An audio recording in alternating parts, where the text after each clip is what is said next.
Gym থেকে আসার পথে একটু গেছিলাম বাজারে, কারণ ওর কিছু জিনিসপত্র নেওয়ার ছিল সেই জন্য। আর বাড়ি এসেই কিন্তু ব্লিঙ্কিটে অর্ডার দিয়ে দিয়েছি, কারণ এখন বানাতে হবে ডিনার। আর তার আগে দেখিয়ে দিই এই যে কি কি নিয়েছি। এটা হচ্ছে একটা ফ্লোর ক্লিনার আছে পতঞ্জলির, তো এটা আমি ফার্স্ট টাইম ইউজ করব, কেমন কি জানি না। আর এই যে নিয়েছি সুইট কর্ন, কারণ আজকে নিরামিষ কি ডিনার বানানো যায় সেটাই ভাবতে হবে, তাই জন্যই এগুলো অর্ডার দিয়েছি। আর এই যে এক প্যাকেট এখানে আছে মাশরুম।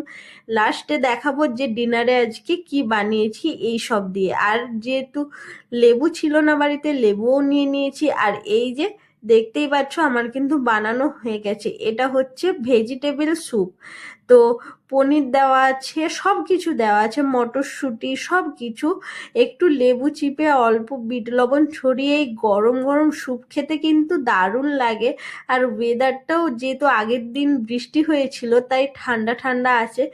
এই যে দেখতেই পাচ্ছ পনির, মাশরুম, সুইটকর্ন ভরে ভরে দেওয়া আছে। তো রাতের ডিনারটা তো আজকে দারুণ জমিয়ে করলাম। এই যে এদিকে আরও আছে, কারণ এই এক বাটিতে হয় না, বাড়িতে বানালে একটু বেশি পরিমাণেই বানানো হয়, কারণ জানোই তো বাড়িতে বানালে একটু খেতেও বেশি ভালো লাগে আর অনেকটা পরিমাণ খাওয়াও হয়। আর এদিকে আমার কিন্তু পনির খেতে এতই ভালো লাগে যে কি আর বলবো। আর স্যুপটা কিন্তু দারুণ টেস্টি হয়েছিল নিরামিষ।